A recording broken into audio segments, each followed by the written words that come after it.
الله أكبر الله أكبر الله أكبر لا إله إلا الله الله أكبر الله أكبر ولله الحمد الله أكبر الله أكبر الله أكبر لا إله إلا الله. السلام علیکم ورحمۃ اللہ وبرکاتہ۔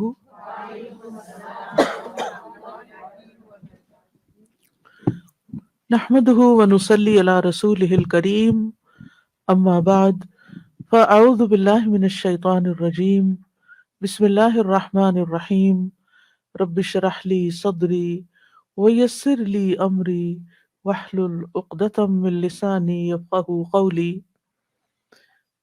وَإِذَا سَأَلَكَ عِبَادِي عَنِّي فَإِنِّي قَرِيبٌ أُجِيبُ دَعْوَةَ الدَّاعِ إِذَا دَعَانِ فَلْيَسْتَجِيبُوا لِي وَلْيُؤْمِنُوا بِي لَعَلَّهُمْ يَرْشُدُونَ۔ اور جب میرے بندے آپ سے میرے بارے میں سوال کریں تو کہہ دیجئے بے شک میں قریب ہوں، میں پکارنے والے کی پکار کا جواب دیتا ہوں جب وہ مجھے پکارے۔ تو ان کو چاہیے کہ وہ میرا حکم مانیں اور مجھ پر ایمان رکھیں تاکہ وہ ہدایت پائیں۔ فاستغفروه ثم توبوا إليه إن ربي قريب مجيب۔ سو اس سے بخشش مانگو، پھر اس کی طرف پلٹ آؤ، یقیناً میرا رب قریب ہے، قبول کرنے والا ہے۔ اللہم لک الحمد انت قیم السماوات والارض ومن فیہن وَلَكَ الْحَمْدُ لَكَ مُلْكُ السَّمَاوَاتِ وَالْأَرْضِ وَمَنْ فِيهِنَّ وَلَكَ الْحَمْدُ أَنْتَ نُورُ السَّمَاوَاتِ وَالْأَرْضِ وَلَكَ الْحَمْدُ أَنْتَ الْحَقُّ وَوَعْدُكَ الْحَقُّ وَلِقَاؤُكَ حَقٌّ وَقَوْلُكَ حَقٌّ وَالْجَنَّةُ حَقٌّ وَالنَّارُ حَقٌّ وَالنَّبِيُّونَ حَقٌّ وَمُحَمَّدٌ صلی اللہ علیہ وسلم حق والساعة حق۔ اللہم لک اسلمت وبک آمنت وعلیک توکلت والیک انبت وبک خاصمت والیک حاکمت فاغفر لی ما قدمت وما اخرت وما اسررت وما اعلنت انت المقدم وانت المؤخر لا الہ الا انت۔ اے اللہ، سب تعریف تیرے ہی لیے ہے، تو آسمانوں اور زمین اور ان کے درمیان جو چیزیں ہیں ان کو سنبھالنے والا ہے، اور تیرے ہی لیے ہے سب تعریف، آسمانوں اور زمین اور ان کے درمیان تمام چیزوں کی بادشاہی بھی تیرے ہی لیے ہے، اور تیرے ہی لیے ہے سب تعریف، تو آسمانوں اور زمین کا نور ہے، اور تیرے ہی لیے ہے سب تعریف، تو حق ہے، تیرا وعدہ حق ہے، تیری ملاقات حق ہے، تیرا قول حق ہے، جنت حق ہے، آگ حق ہے، انبیاء حق ہیں، اور محمد صلی اللہ علیہ وسلم حق ہے، اور قیامت حق ہے۔ اے اللہ، اے میرے اللہ، میں نے اپنا آپ تیرے سپرد کر دیا اور میں تجھ پر ایمان لایا، تجھی پر میں نے بھروسہ کیا، تیری ہی طرف میں متوجہ ہوا، تیری ہی مدد سے میں نے مخالفین سے جھگڑا کیا اور تجھی کو میں نے حکم بنایا، بس میرے سب گناہ بخش دے جو میں نے پہلے کیے، بعد میں کیے، چھپ کر کیے، ظاہراً کیے۔ تو ہی آگے کرنے والا ہے اور تو ہی پیچھے کرنے والا ہے، کوئی الہ نہیں مگر تو ہی۔ دروشی بھی پڑھ لیجئے۔ اللہم صلی علی محمد وعلی آل محمد کما صلیت علی ابراہیم وعلى آل إبراهيم إنك حميد مجيد اللهم بارك على محمد وعلى آل محمد كما باركت على إبراهيم وعلى آل إبراهيم إنك حميد مجيد۔ آج ہم انشاءاللہ ازواج اور اولاد کے لیے دعائیں پڑھیں گے۔ ارشاد باری تعالیٰ ہے، ربنا هب لنا من أزواجنا وذرياتنا قرة أعين واجعلنا للمتقين إماما۔ سورۃ الفرقان کی آیت نمبر 74 سے 76 تک اللہ سبحانہ تعالیٰ کا ارشاد ہے، والذین یقولون ربنا هب لنا من ازواجنا وذریاتنا قرۃ اعین واجعلنا للمتقین اماما اولئک یجزون الغرفۃ بما صبروا ویلقون فیہا تحیۃ وسلاما خالدین فیہا حسنت مستقرا ومقاما۔ اور وہ لوگ جو کہتے ہیں، اے ہمارے رب، ہمیں اپنے ازواج اور اولاد کی طرف سے آنکھوں کی ٹھنڈک عطا فرما اور ہمیں متقی لوگوں کا امام بنا، یہی لوگ ہیں جو اپنے صبر کے بدلے جنت میں بالا خانے دیے جائیں گے اور وہ اس میں دعائے خیر اور سلام سے استقبال کیے جائیں گے، اس میں وہ ہمیشہ رہنے والے ہوں گے، کتنا اچھا ٹھکانہ اور کتنی اچھی قیام گاہ۔ اولاد کے لیے دعا مانگنا انبیاء اور اہل ایمان کا شیوا رہا ہے۔ ابراہیم علیہ السلام نے دعا کی تھی، رب ہب لی من الصالحین، اے میرے رب مجھے نیک اولاد عطا فرما۔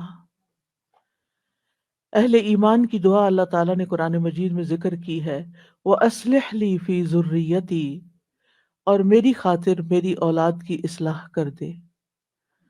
زکریا علیہ السلام نے دعا کی تھی، فَهَبْ لِي مِن لَّدُنْكَ وَلِيًّا يَرِثُنِي وَيَرِثُ مِنْ آلِ يَعْقُوبَ وَاجْعَلْهُ رَبِّ رَضِيًّا، مجھے اپنے پاس سے ایک وارث عطا فرما جو میرا وارث بنے اور آل یعقوب کا وارث ہو، اور اے میرے رب اسے پسند کیا ہوا بنا، وہ ایسا ہو جس سے تو راضی ہو جائے، وہ پسندیدہ ہو۔ ابراہیم علیہ السلام نے دعا کی تھی، رب اجعلنی مقیم الصلاۃ ومن ذریتی ربنا وتقبل دعا، اے میرے رب مجھے بھی اور میری اولاد کو بھی نماز قائم رکھنے والا بنا، اے رب میری یہ دعا قبول فرما۔ اہل ایمان ہمیشہ اپنی اولاد کے لیے دعا کرتے ہیں۔ سورۃ الفرقان کی جو آیات میں نے آپ کے سامنے پڑھی ہیں، یہ عباد الرحمن سے متعلق آیات ہیں کہ رحمان کے خاص بندے، رحمان کے پسندیدہ بندے اللہ تعالیٰ سے دعا کرتے ہیں کہ ربنا ہب لنا من ازواجنا وذریاتنا قرۃ اعین، کہ اللہ ہمیں اپنی ازواج سے اور اپنی اولاد سے آنکھوں کی ٹھنڈک عطا فرما۔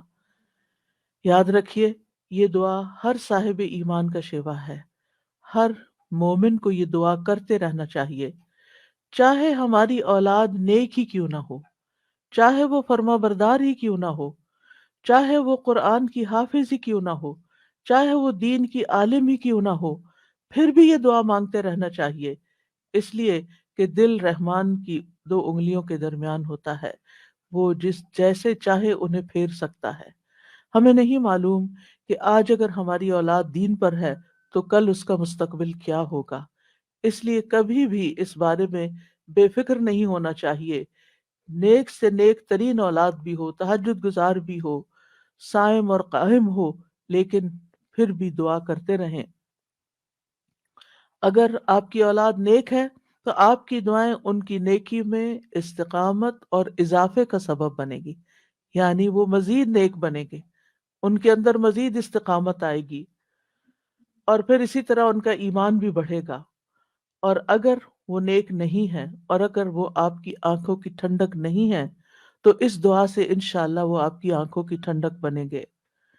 تو ہم سب کو بھی یہ دعا کرتے رہنا ہے کہ اے اللہ ہماری اولاد کو نیک بنا اور ان کو متقین کا امام بنا، یعنی تقوی والوں کی صحبت میں ہوں، اور تقوی والوں میں بھی سب سے آگے ہوں، تقوی والوں کو بھی مزید لیڈ کرنے والے ہوں، ان کی رہنمائی کرنے والے ہوں، اور پھر یہ کہ وہ ہماری آنکھوں کی ٹھنڈک بھی ہوں، یعنی جہاں وہ رب کے پسندیدہ ہوں وہاں وہ ہمارے لیے بھی باعث سکون ہو۔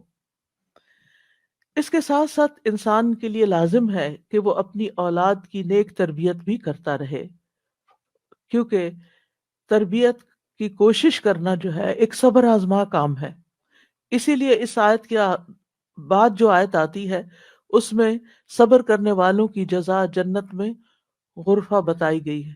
عربوں کے ہاں گھر کے اندر جتنے بھی کمرے ہوتے ہیں ان میں سے سب سے بہترین کمرہ غرفہ کہلاتا ہے، یعنی سب سے اعلیٰ ترین درجہ۔ تو جنت میں بھی جب غرفہ کی بات ہے تو اس سے مطلب کوئی ہائی رائز بلڈنگ نہیں ہے، کیونکہ وہ ایک جگہ پر آتا نا کہ غرفات پر غرفات مبنیہ ہوں گے، تو اس سے مراد یہ ہے کہ جنت کے اعلیٰ ترین مقامات اللہ تعالیٰ ان کو عطا کرے گا، جو صبر کے ساتھ تربیت بھی کرتے رہیں گے اور صرف اپنی تربیت اور اپنی کوشش کو کافی نہیں سمجھیں گے بلکہ اللہ تعالیٰ سے دعا بھی کریں گے۔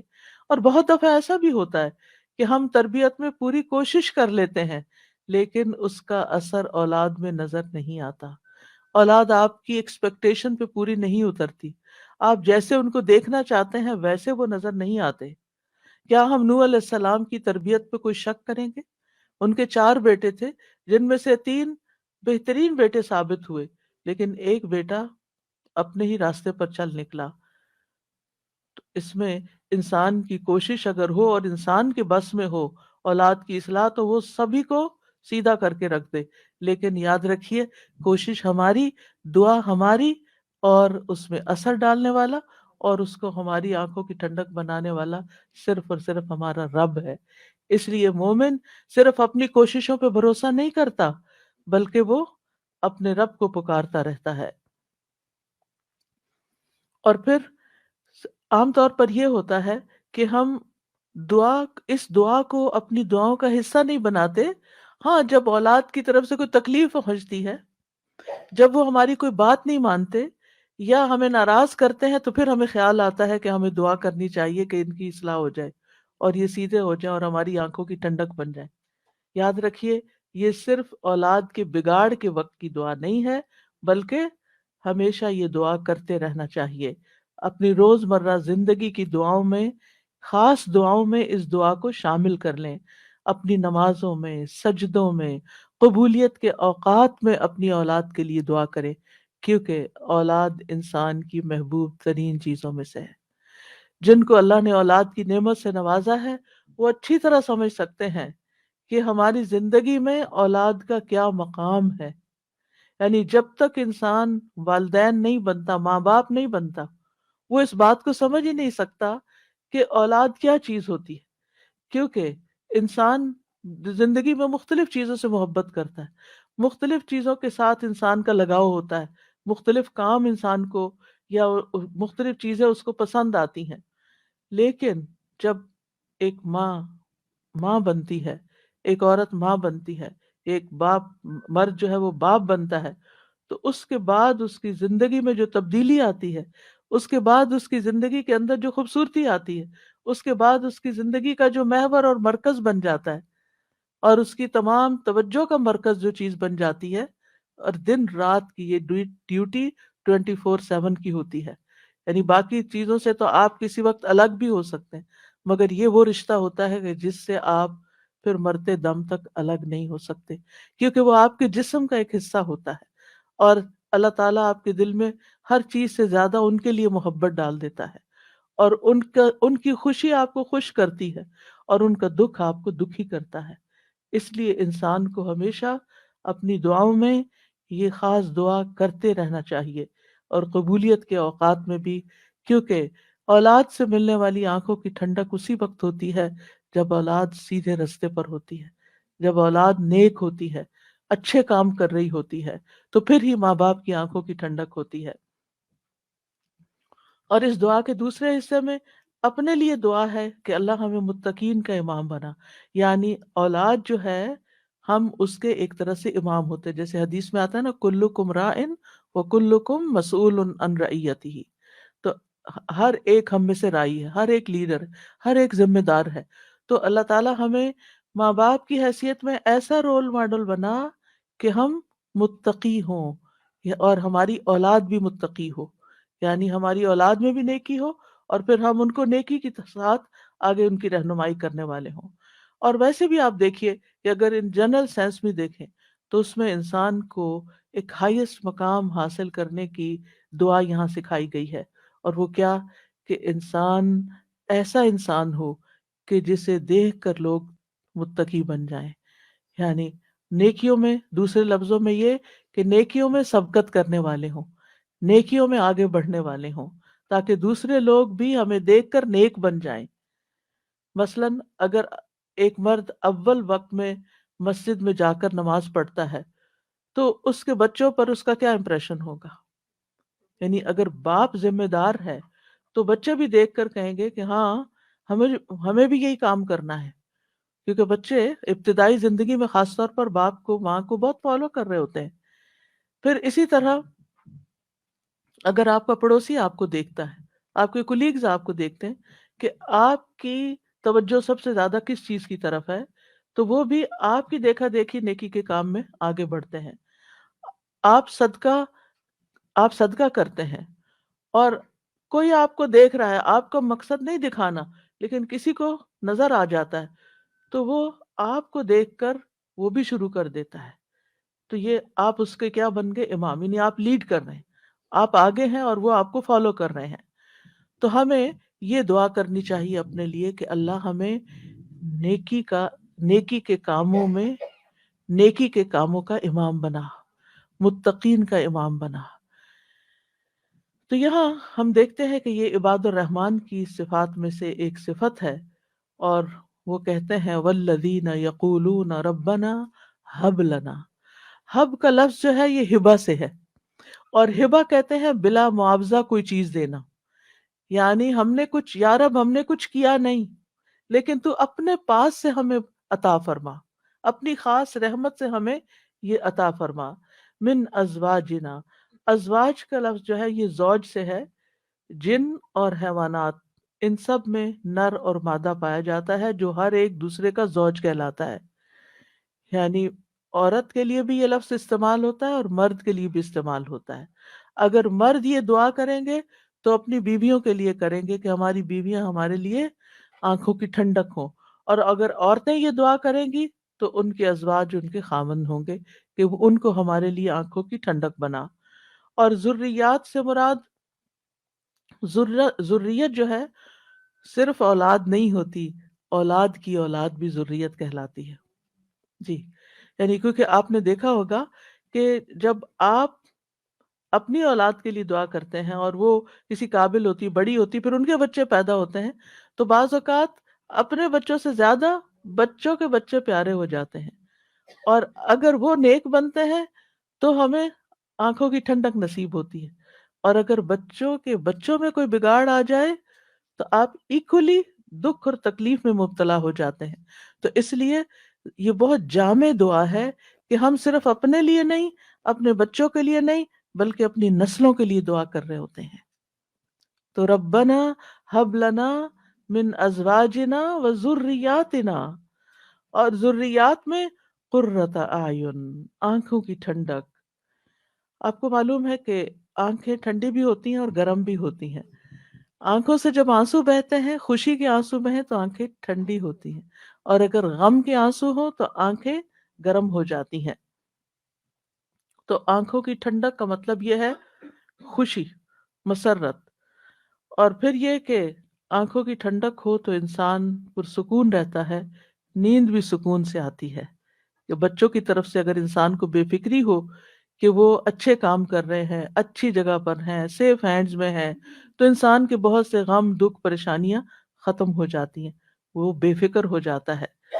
اور پھر اسی طرح یہ ہے کہ جب آنکھوں کی ٹھنڈک ہوتی ہے تو انسان کے دل کو بھی قرار ملتا ہے، یعنی آنکھوں کی ٹھنڈک صرف آنکھوں تک نہیں رہتی، بلکہ آنکھوں سے انسان جو کچھ دیکھتا ہے وہ اس کے دل تک اتر جاتا ہے۔ ابن عباس کہتے ہیں اس سے مراد ان کی وہ اولاد ہے جو اللہ کی اطاعت کے کام کرے تاکہ دنیا اور آخرت میں انہیں آنکھوں کی ٹھنڈک نصیب ہو۔ یعنی جو بچے نیک ہوتے ہیں وہ ماں باپ کے لیے ان کی زندگی میں بھی خوشی کا باعث ہوتے ہیں، اور جب ماں باپ فوت ہو جاتے ہیں تو وہ ان کے لیے صدقہ جاریہ بن جاتے ہیں، اور اس طرح وہ ان کے لیے آنکھوں کی ٹھنڈک ہوتے ہیں۔ اور پھر جب قیامت کے دن اٹھیں گے اور اولاد اور والدین کو اللہ سبحانہ تعالیٰ جمع کر دے گا اپنی جنتوں میں، تو یہ وہاں بھی ان کو دیکھ دیکھ کر خوش ہوتے رہیں گے۔ آبویسلی جو بچے ماں باپ کے ساتھ نہیں جا سکیں گے، جو ماں باپ کا دین چھوڑ گئے یا ان کا راستہ چھوڑ گئے یا نماز روزہ چھوڑ گئے، تو پھر ظاہر ہے کہ وہ بچے چاہے دنیا میں کتنے بھی کامیاب کیوں نہ ہوں، وہ آخرت میں ساتھ نہیں ہوں گے۔ تو اس لیے جب یہ دعا کرتے ہیں تو اس میں ان کی ہدایت اور صلاح کی دعا بھی آ جاتی ہے۔ یعنی یہاں اس دعا سے مراد صرف بچوں کا ظاہری حسن اور خوبصورتی اور ان کی دنیا کی کامیابیاں اور دنیا میں ان کا مال و دولت کمانا، یہ بھی ٹھیک ہے، خوشی کی بات ہوتی ہے۔ بچہ خوبصورت ہو تو ماں باپ کو بہت اچھا لگتا ہے، بچہ اگر کامیاب ہو، کوئی ڈگری کر لے تو ماں باپ کو بہت اچھا لگتا ہے، بچے کو اچھی جاب مل جائے تو ماں باپ بہت خوش ہوتے ہیں۔ اور جو ماں باپ صرف دنیا کے لیے جیتے ہیں اور جن کا مطلب اور مقصد، ایم اور گول صرف دنیا کمانا ہوتا ہے، وہ انہی باتوں پر خوش ہوتے رہتے ہیں۔ لیکن جو اہل ایمان ہوتے ہیں ان کی خوشی صرف اس چیز میں نہیں ہوتی، ان کی خوشی اولاد کی نیکی میں ہوتی ہے کہ ہماری اولاد نیک ہو۔ تو جب ہم یہ کہتے ہیں کہ ہمیں آنکھوں کی ٹھنڈک عطا کر، تو اس سے مطلب یہ ہوتا ہے کہ اللہ وہ تیرے اطاعت گزار ہوں، فرما بردار ہوں، خیر اور بھلائی کے کاموں میں آگے جانے والے ہوں، اللہ کی عبادت اچھے طریقے سے کرنے والے ہوں، گناہوں اور حرام کاموں سے بچنے والے ہوں۔ اور وَجَعَلْنَا لِلْمُتَّقِينَ إِمَامًا، کہ اللہ ہمارے ماتحت جتنے بھی لوگ ہیں وہ سب متقی ہوں۔ یعنی ایک طرف اولاد کے لیے دعا اور دوسری طرف ان لوگوں کے لیے جو ہمیں فالو کرتے ہیں یا جن کے اوپر ہم ذمہ دار بنائے گئے ہیں، کہ یا اللہ ان کے اندر بھی تقوی پیدا کر دے۔ یعنی ہماری اولاد تو نیک ہو، لیکن آپ کے ساتھ جو لوگ کام کر رہے ہیں، جن کے آپ ذمہ دار ہیں، مثلاً اگر آپ استاد ہیں اور آپ کے شاگرد ہیں، یا آپ ایک لیڈر ہیں، کمیونٹی لیڈر ہیں اور آپ کے بہت سے فالوورز ہیں، یا اسی طرح اور جو بھی کام آپ لیڈرشپ رول میں کرتے ہیں، تو یا اللہ جو لوگ آپ کی جو ٹیم ہے، یا اللہ اس کو بھی متقی بنا دے، اس کے اندر بھی اپنی محبت پیدا کر دے۔ کتنی خوبصورت دعا ہے۔ ظاہر ہے کہ انسان انہی لوگوں کے ساتھ ہوتا ہے، یا تو گھر میں ہوتا ہے یا باہر کام پر ہوتا ہے۔ جب گھر میں ہوتا ہے تو کیا ہوتا ہے کہ یعنی بیوی اور بچوں کو دیکھ کر انسان اپنی آنکھیں ٹھنڈی کرتا ہے، اس کو ایک پرسکون ماحول ملتا ہے۔ اور جب وہ گھر سے باہر ہوتا ہے، اپنی جاب پر ہوتا ہے، اپنی ٹیم کے ساتھ ہوتا ہے، تو ان کی نیکی، ان کا اخلاق، ان کا تقوی دیکھ دیکھ کر اس کی آنکھیں ٹھنڈی ہوتی رہتی ہیں۔ سنسیئر مخلص ساتھیوں کا مل جانا یہ اللہ تعالیٰ کی بہت بڑی نعمت ہوتی ہے۔ اور پھر آپ دیکھیے کہ یہ نہ صرف ان کے تقوی کی دعا ہے، بلکہ جو خود متقی بننے کی خواہش رکھتا ہوگا وہی چاہے گا کہ اس کے ساتھی اور اس کے ماحول کے لوگ اور اس کے آس پاس کے لوگ تقوی والے ہوں۔ اور یہ معنی بھی اس کا بنتا ہے کہ یا اللہ تو ہمیں اتنا تقوی عطا کر کہ ہم متقین کے امام بن جائیں، یعنی ان متقین میں سے بھی سب سے آگے ہو تقوی میں۔ للمتقین اماما، یعنی ہمیں ہدایت کا امام بنا، لوگوں کو ہم سے ہدایت حاصل ہو، گمراہی کا امام نہ بنے۔ کیونکہ اللہ سبحانہ تعالیٰ نے خوش بخت لوگوں کے بارے میں فرمایا سورۃ الانبیاء میں، وَجَعَلْنَاهُمْ أَئِمَّةً يَهْدُونَ بِأَمْرِنَا وَأَوْحَيْنَا إِلَيْهِمْ فِعْلَ الْخَيْرَاتِ وَإِقَامَ الصَّلَاةِ وَإِيتَاءَ الزَّكَاةِ وَكَانُوا لَنَا عَابِدِينَ۔ اور ہم نے انہیں ایسے پیشوا بنایا جو ہمارے حکم کے ساتھ رہنمائی کرتے تھے، اور ہم نے ان کی طرف نیکیاں کرنے اور نماز قائم کرنے اور زکوٰۃ ادا کرنے کی وحی بھیجی، اور وہ صرف ہماری عبادت کرنے والے تھے۔ تو اس سے کیا پتہ چلتا ہے کہ ہم نے انہیں ایسا پیشوا بنایا جو ہمارے حکم کے ساتھ رہنمائی کرتے تھے۔ یہ ہے متقین کے امام، کہ جو اللہ کی مرضی اور اللہ ہی کے دی ہوئی جو تعلیم اور ہدایت ہے اس کے مطابق لوگوں کو گائیڈ کرتے ہیں، صرف اپنی من پسند چیزوں یا اپنی طرف سے چیزیں ایجاد نہیں کرتے۔ اور اہل شقاوت بدبخت لوگوں کے بارے میں آتا ہے وَجَعَلْنَاهُمْ أَئِمَّةً يَدْعُونَ إِلَى النَّارِ، ہم نے ان کو ایسے امام بنایا جو لوگوں کو آگ کی طرف بلاتے ہیں، جیسے فرعون تھا، قارون اور اس طرح کے لوگ، کہ لوگ ان کو فالو کرتے تھے اور وہ خود بھی آگ کی طرف جانے والے، اور ان کے جیسے فرعون کے بارے میں آتا ہے بئس الرفد المرفود، کہ وہ اپنی قوم کو یقدم قومہ یوم القیامت واوردہم النار فبئس الرفد المرفود، کہ قیامت کے دن وہ اپنی قوم کو لیڈ کر رہا ہوگا اور انہیں آگ میں لے جا کے گرائے گا، اور یہ کتنی بدترین جگہ ہے جہاں جا کے کوئی گرے، وارد ہونے کی، گرنے کی بدترین مقام۔ تو اس لیے بہت ضروری ہے کہ ہم خیر میں اچھا نمونہ بنے۔ اور ویسے بھی آپ دیکھیں کہ انسان کے امپریشنز ہوتے ہیں، انسان جو کچھ کرتا ہے، اچھا کرتا ہے یا برا کرتا ہے، اس کے آثار ہوتے ہیں، یعنی آپ اچھا کرتے ہیں اور آپ کو دیکھ کے جتنے لوگ خاموشی سے اچھا کر لیتے ہیں، وہ سارے آپ کے آثار ہو گئے، اور ان سب کی نیکی آپ کی نیکی میں جمع ہو گئی۔ اور آپ کو دیکھ کر اگر کوئی شخص غلط ٹرینڈ اختیار کرتا ہے تو اس کی قباحت بھی آپ کے پلے میں پڑ گئی۔ تو متقین کا امام بننے کے لیے یاد رکھیے دو چیزیں بڑی اہم ہیں، ایک ہے صبر اور دوسرے ہے یقین۔ صبر اور یقین، یہ دو چیزیں ہوں تو یہ مقام حاصل کیا جا سکتا ہے۔ اللہ تعالیٰ فرماتے ہیں وَجَعَلْنَا مِنْهُمْ أَئِمَّةً يَهْدُونَ بِأَمْرِنَا لَمَّا صَبَرُوا وَكَانُوا بِآيَاتِنَا يُوقِنُونَ، اور جب انہوں نے صبر کیا تو ہم نے ان میں سے ایسے امام بنائے جو ہمارے حکم سے رہنمائی کرتے تھے اور وہ ہماری آیات پر یقین رکھتے تھے۔ یاد رکھیے ایک بچے کی تربیت صبر آزما کام ہوتا ہے، اور اس کے بارے میں ہوپ فل رہنا بھی بڑا ضروری ہوتا ہے، کیونکہ اگر ہم صبر کا دامن چھوڑ دیں اور یہ کہیں کہ یہ تو ماننے والے نہیں اور یہ ہماری سنتے نہیں، ٹھیک ہے جو چاہیں کریں، اور ان کو کھلی چھٹی دے دیں، تو وہ تو بگاڑ کی آخری حد کو پہنچ جائیں گے۔ آپ کھلی چھٹی دے دیں گے نہیں، آپ کو اچھے اچھے اخلاق کے ساتھ، رویے کے ساتھ، وقتاً فوقتاً ان کی اصلاح کا کام کرتے رہنا ہے، اور یہ صبر آزما کام ہے۔ یعنی بعض اوقات آپ کا دل اندر سے کٹ رہا ہوگا، آپ شدید غصے کا شکار ہوں گے، شدید نفرت کا شکار ہوں گے ان کے کسی غلط کام پر، لیکن آپ اس کا ایسا اظہار نہیں کریں گے کہ جس سے وہ ہمیشہ کے لیے آپ کو خیر بات کہہ کے چلے جائیں اور آپ سے کٹ جائیں۔ کیونکہ آپ دیکھیں بہت سے بچے ایسے ہوتے ہیں جو ماں باپ کی نیگنگ سے اور ماں باپ کی بد اخلاقی اور بدسلوکی سے پھر وہ ہمیشہ کے لیے ان کو چھوڑ ہی جاتے ہیں۔ تو ایسا کوئی طریقہ اختیار نہیں کرنا کہ جس سے وہ دور ہوں، بلکہ محبت کے ساتھ، یعنی اگر ان کے اندر آپ دیکھتے ہیں کچھ چیزیں ایسی ہیں جو درست نہیں، تو محبت کے ساتھ اور صبر کے ساتھ دعائیں کرتے کرتے ان کی اصلاح کرتے جائیں۔ ہو سکتا ہے آپ اپنی زندگی میں نہ دیکھیں وہ دن جس کو آپ دیکھنا چاہتے ہیں، لیکن مرنے کے بعد آپ کو ان کی دعائیں پہنچ رہی ہوں، آپ کی وہ محنت ضائع نہیں جائے گی۔ تو لما صبروا، صبر کرنا بہت ضروری ہے۔ اور پھر یہ ہے کہ ان کی طرف سے جتنی بھی آزمائشیں آئیں، ان کی طرف سے جو تکلیفیں آپ کو پہنچے، کیونکہ جو بھی ماں باپ بنتے ہیں وہ سب جانتے ہیں کہ اولاد کی طرف سے بعض اوقات آنکھوں کی ٹھنڈک سے زیادہ تکلیفیں ہی پہنچتی ہیں۔ یعنی آپ کا وہ مقام نہیں سمجھتے، ان کو جب تک وہ خود ماں باپ نہیں بنتے ان کو سمجھ نہیں آتی کہ ماں باپ کا مقام کیا ہے اور ماں باپ کی تکلیف کیا ہے۔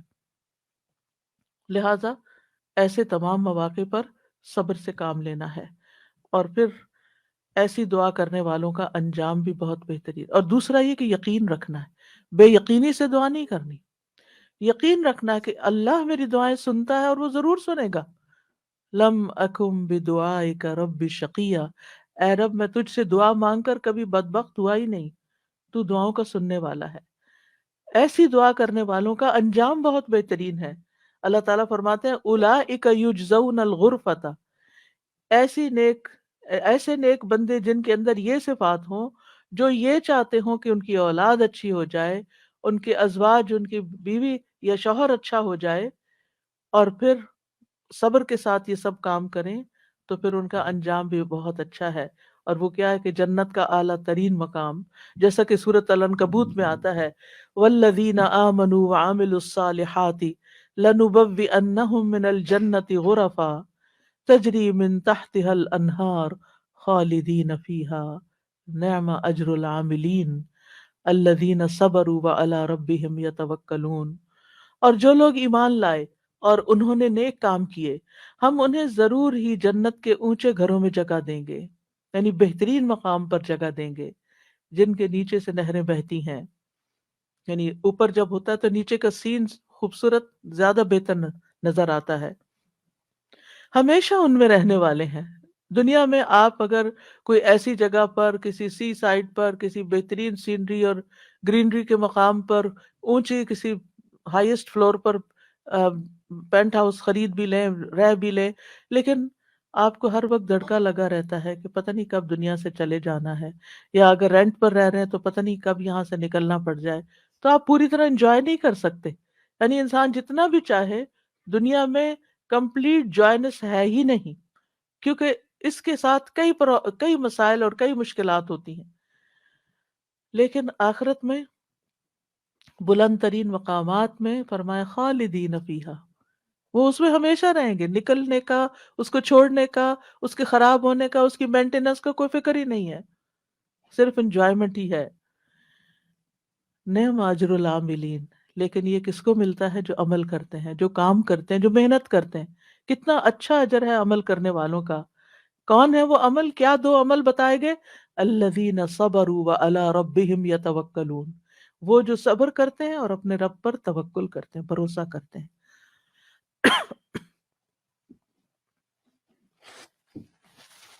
اور اس کے علاوہ حدیث سے بھی اس مقام کو حاصل کرنے کی بات ہمیں پتہ چلتی ہے۔ نبی صلی اللہ علیہ وسلم نے فرمایا، جنتی لوگ اپنے سے بلند کمرے والے کو، غرفہ والوں کو اپنے اوپر ایسے دیکھیں گے جیسے وہ دنیا میں چمکدار گہرے ستارے کو دیکھتے، اتنے بلند ہوں گے ان کے مقامات۔ آپ سوچئے، کبھی آپ جب جہاز پر ونڈو سیٹ کے اوپر بیٹھے ہوتے ہیں تو آپ جب نیچے دیکھتے ہیں تو بعض اوقات بہت ہی خوبصورت مناظر نظر آتے ہیں۔ تو آپ سوچئے کہ جس کا گھر وہ ستارے کی جگہ پر ہو، اتنا بلند مقام اس کو مل چکا ہو، تو پھر اس کو کیا کچھ نظر نہیں آئے گا نیچے۔ فرمایا کہ جس طرح وہ دنیا میں چمکدار گہرے ستارے کو دیکھتے ہیں جو آسمان کے مشرقی یا مغربی کنارے میں بہت دور ہوتا ہے، ان میں سے ایک دوسرے سے افضل ہوگا۔ لوگوں نے عرض کیا، یا رسول اللہ، یہ تو انبیاء کے محل ہوں گے جنہیں ان کے سوا اور کوئی نہ پا سکے گا۔ آپ نے فرمایا، نہیں، اس ذات کی قسم جس کے ہاتھ میں میری جان ہے، یہ ان لوگوں کے لیے ہے جو اللہ پر ایمان لائے اور انبیاء کی تصدیق کی۔ ایک اور روایت میں آتا ہے، بے شک جنت میں ایسے غرف ہیں، جنتی ان کے باہر والے حصے کو اندر سے دیکھ سکیں گے اور اندر والے حصے کو باہر سے دیکھ سکیں گے۔ اللہ نے یہ ایسے شخص کے لیے تیار کیے ہیں جو لوگوں کو کھانا کھلائے اور سلام عام کرے اور رات کو نماز ادا کرے جب لوگ سو رہے ہیں۔ اور الحمدللہ رمضان ایسا مہینہ ہوتا ہے کہ جس میں آپ یہ تینوں کام کر سکتے ہیں۔ آپ کی حرص ہوتی ہے کہ زیادہ سے زیادہ لوگوں کو افطار کرایا جائے، زیادہ سے زیادہ لوگوں تک راشن پہنچایا جائے، یعنی ان کو کھلایا جائے۔ اور جب آپ مسجد جاتے ہیں تو تراویح بھی ہوتی ہے اور بہت سے لوگ مل جاتے ہیں تو سلام پہ سلام ہو رہا ہوتا ہے، یا دینی مجالس کا زور ہوتا ہے رمضان میں جس میں لوگ اکٹھے ہوتے ہیں، تو پھر ایک دوسرے سے ملاقات کر کے سلام کے مواقع آتے ہیں۔ اور یہ صرف رمضان ہی کے لیے نہیں ہے، بلکہ سارا سال انسان اپنی یعنی کہ ایسے کاموں کی رغبت رکھے، ایسے کاموں سے محبت کرے۔ اور ان کی جنت میں وہ کیا ہوگا؟ وَيُلَقَّوْنَ فِيهَا تَحِيَّةً وَسَلَامًا، وہاں ان کو سلام اور دعا دی جائے گی۔ تحیہ کہتے ہیں زندگی کی دعا دینا، یعنی ان کے استقبال کے لیے ایسے فرشتے موجود ہوں گے جو انہیں سلام بھی کریں گے اور سلامتی کی دعائیں بھی دیں گے۔ جب کوئی سلامتی کی دعا آپ کو دیتا ہے تو کتنا دل خوش ہوتا ہے۔ تو وہاں فرشتے ان کو دعائیں دے رہے ہوں گے، اور پھر آپس میں جب ملاقاتیں ہوں گی جنتیوں کی، تب بھی سلام دعا ہو رہی ہوگی۔ اور یہ سلامتی ان کو کس لیے ملی؟ کیونکہ دنیا میں انہوں نے گناہوں سے سلامت زندگی بسر کی۔ خالدین فیہا حسنت مستقرا و مقاما، ہمیشہ اس میں رہیں گے، کتنا خوبصورت ٹھکانہ، کتنا اچھا مقام۔ یاد رکھیے، یہ دعا گھروں کی اصلاح کی بنیاد رکھتی ہے۔ اس میں صرف اولاد ہی نہیں بلکہ ازواج بھی، یعنی شوہر اور بیوی۔ آج آپ دیکھیں کہ ہر دوسرے گھر کا یہ مسئلہ بنا ہوا ہے کہ گھر میں میاں بیوی کی لڑائیاں جاری ہیں۔ اس سے ایک دوسرے کے اندر ایک بے چینی، اداسی، پریشانی، کاموں میں رکاوٹ اور کتنی بے شمار خرابیاں، اور سب سے بڑی بات یہ کہ آپ اپنی اولاد کے لیے ایک بدترین نمونہ ہوتے ہیں۔ آپ صرف آپس میں نہیں لڑتے، بلکہ اپنے بچوں کو ایک برا نمونہ پیش کر کے ان کی زندگیوں کو بھی جہنم بناتے ہیں۔ اور پھر آپ دیکھیے کہ کوئی اور انسان ناراض ہو جائے تو اس سے انسان کو اتنی تکلیف نہیں ہوتی، حتیٰ کہ اگر ماں باپ بھی ناراض ہوتے ہیں نا تو انسان اتنی پرواہ نہیں کرتا، لیکن اگر شوہر بیوی سے یا بیوی شوہر سے ناراض ہو تو انسان کے غم کی انتہا ہوتی ہے، کسی چیز میں دل نہیں لگتا، پریشانی چھا جاتی ہے اور ہر چیز بے مزہ ہو جاتی، چاہے خوبصورت ترین محل میں آپ رہتے ہو، خوبصورت ترین لباس آپ پہنتے ہو، بہترین کھانے آپ کھاتے ہو، لیکن اگر میاں بیوی کا آپس میں پیار نہیں ہے، آپس میں اتفاق نہیں ہے، آپس میں ایک دوسرے سے خوش نہیں ہے، تو زندگی کی کوئی خوشی خوشی نہیں ہوتی۔ تو اس لیے بہت ضروری ہے کہ اس دعا سے کام لیا جائے، اور جہاں کہیں تھوڑے بہت بھی پرابلمز ہیں وہ بھی انشاءاللہ حل ہو جائیں گے، اور جہاں بڑے مسائل ہیں اور جہاں مسائل نہیں ہیں، جہاں مسائل نہیں بھی، وہاں بھی یہ دعا پڑھی جائے تاکہ گھروں کے اندر ایک خوبصورتی آئے۔ یعنی اللہ تعالیٰ نے ہمیں منع تو نہیں کیا کہ دنیا میں ہم محبت سے زندگی نہ گزاریں، یعنی ہمیں دنیا میں بھی محبت چاہیے، آپس کی اتفاق اور پیار چاہیے۔ ایک محبت جو ہوتی ہے وہ انسان کی ضرورت ہوتی ہے، ایک دوسرے کی کیئر کرنا ایک ضرورت ہوتی ہے ہر انسان کی۔ اور اللہ سبحانہ و تعالیٰ نے جوڑے بنائے کیوں ہیں؟ قرآن مجید میں اللہ تعالیٰ فرماتے ہیں وَمِنْ آيَاتِهِ أَنْ خَلَقَ لَكُم مِّنْ أَنفُسِكُمْ أَزْوَاجًا لِتَسْكُنُوا إِلَيْهَا وَجَعَلَ بَيْنَكُم مَّوَدَّةً وَرَحْمَةً إِنَّ فِي ذَلِكَ لَآيَاتٍ لِقَوْمٍ يَتَفَكَّرُونَ۔ اور اس کی نشانیوں میں سے ایک یہ ہے کہ اس نے تمہاری ہی جنس سے تمہارے جوڑے پیدا کیے یا بیویاں پیدا کی تاکہ تم ان کے پاس سکون حاصل کرو، اور تمہارے درمیان محبت اور رحمت پیدا کر دی۔ غور و فکر کرنے والوں کے لیے اس میں کئی نشانیاں ہیں۔ تو اللہ سبحانہ تعالیٰ نے شادی کا مقصد کیا رکھا ہے؟ سکون کا حصول۔ اور اگر شادی کے بعد انسان کا پہلا سکون بھی جاتا رہے اور سکون ہی لٹ جائے اور تکلیف اور پریشانی ہی پریشانی ہر وقت رہے، تو اس نے کیا پایا؟ تو شادی کا مقصد ہی فوت ہو گیا۔ ٹھیک ہے، شادی کے اور بھی کئی مقاصد ہو سکتے ہیں، لیکن سب سے بنیادی اور اول مقصد اللہ تعالیٰ نے کیا رکھا ہے اس رشتے کے اندر؟ ایک دوسرے سے سکون، مودت اور رحمت، ایک دوسرے سے محبت بھی کریں اور ایک دوسرے پر رحم بھی کریں، ایک دوسرے کی کیئر کریں، ایک دوسرے کا خیال رکھیں، ایک دوسرے کی ضرورت کو پہچانیں۔ صرف خود غرضی نہ ہو کہ میری مرضی، میرا مقصد، میرا مطلب اور میں جو چاہوں صرف وہ ہو میرے پاس، نہیں، یہ بھی دیکھنا ہوگا کہ دوسرا کیا چاہتا ہے۔ اور جس رشتے کے اندر یہ چیز جن کپلز کو یہ سمجھ آ جاتی ہے کہ دوسرے کی خواہش کیا ہے اور وہ دوسرے کی خواہش کو پورا کرنے کی کوشش کرتے ہیں، تو وہ لازماً دوسرا بھی پھر ان کی خواہش پوری کرتا ہے اور ایک خوشگوار زندگی وجود میں آتی ہے۔ اسی طرح اللہ تعالیٰ نے سورۃ النحل میں بھی فرمایا وَاللَّهُ جَعَلَ لَكُم مِّنْ أَنفُسِكُمْ أَزْوَاجًا وَجَعَلَ لَكُم مِّنْ أَزْوَاجِكُمْ بَنِينَ وَحَفَدَةً وَرَزَقَكُم مِّنَ الطَّيِّبَاتِ أَفَبِالْبَاطِلِ يُؤْمِنُونَ وَبِنِعْمَةِ اللَّهِ هُمْ يَكْفُرُونَ۔ اور اللہ نے تمہارے لیے تمہارے نفسوں سے بیویاں پیدا کی اور تمہارے لیے تمہاری بیویوں سے بیٹے اور پوتے پیدا کیے، یعنی اللہ نے ان سے تمہیں اولاد دی اور اس نے تمہیں پاکیزہ چیزوں سے رزق عطا کیا، کیا پھر بھی وہ باطل پر ایمان لاتے ہیں اور اللہ کی نعمت کا انکار کرتے ہیں، یعنی اللہ تعالیٰ کی نعمتوں کی ناشکری کرتے ہیں؟ تو یاد رکھیے کہ گھروں کی اصلاح کا انحصار ازواج کی اصلاح پر ہے، آپس کے اتفاق پر ہے، اور اولاد کی اصلاح سے پہلے ازواج کی اصلاح کی بات ہے۔ ابن علان کہتے ہیں کہ یہ دعا یعنی ازواج کے بارے میں شروع ہوتی ہے، کیونکہ اگر ازواج کی اصلاح ہو تو اولاد کی اصلاح ہوتی ہے، یعنی شوہر یا بیوی کی اصلاح ہو جائے، وہ ایک دوسرے کے لیے آنکھوں کی ٹھنڈک ہو، تو اولاد خود بخود آنکھوں کی ٹھنڈک ہوتی چلی جائے گی۔ اور آنکھوں کی ٹھنڈک سے مراد یہ نہیں ہے صرف کہ ایک شوہر اپنی بیوی کو زیادہ خوبصورت دیکھے یا تندرست دیکھے، بلکہ اس حال میں دیکھے کہ وہ اللہ کی فرما بردار ہو، کیونکہ ایک حدیث میں آتا ہے کہ دنیا متاع ہے اور دنیا کی سب سے بہترین متاع نیک بیوی ہے. یعنی دنیا میں جتنی بھی نعمتیں ہیں ان میں سے سب سے بڑی نعمت ایک مرد کے لیے کیا ہے؟ ایک نیک بیوی ہے، ایک اچھی بیوی ہے. اور نیکی صرف نماز روزے کا نام نہیں ہوتی، نیکی اچھے اخلاق کا نام ہوتی ہے. ایک اور حدیث میں آتا ہے نا کہ جب یعنی کہ ایک عورت 5 وقت کی نماز پڑھے، رمضان کے روزے رکھے اور اپنے شوہر کی اطاعت کرے، جب وہ اس کو دیکھے اس کو خوش کر دے تو وہ جنت کے جس دروازے سے چاہے داخل ہو جائے. یعنی اس تعلق کی بہتری اور خوبصورتی کا اتنا زیادہ اہتمام کیا گیا ہے. اور پھر آپ دیکھیں کہ متقین کا امام بننے کے لیے انسان کو پہلے گھر میں اچھا امام بننے کی ضرورت.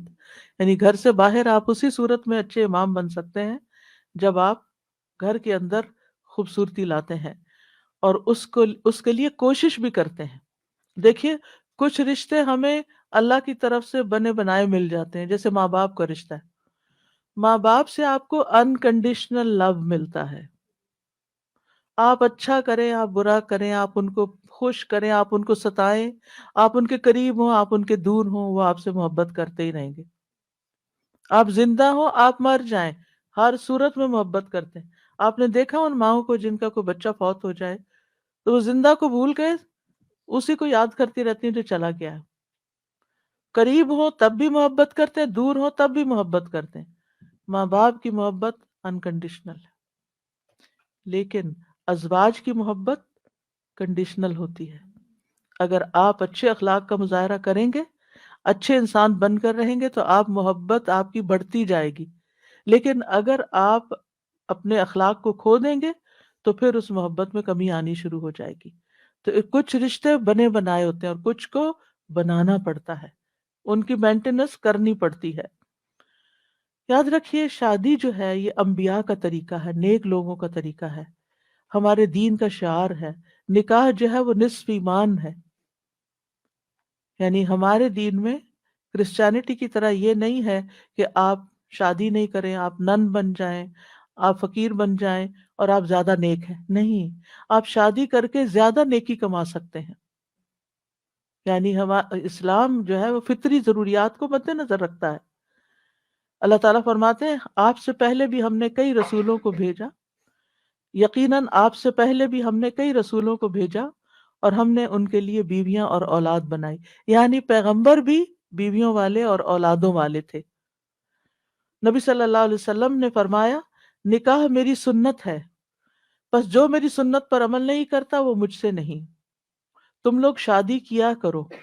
یعنی شادی کرنا بھی ایک نیکی کا کام ہے، عبادت ہے، کیونکہ میں تمہاری تعداد کی بنا پر سابقہ امتوں کی سے کثرت تعداد میں مقابلہ کروں گا.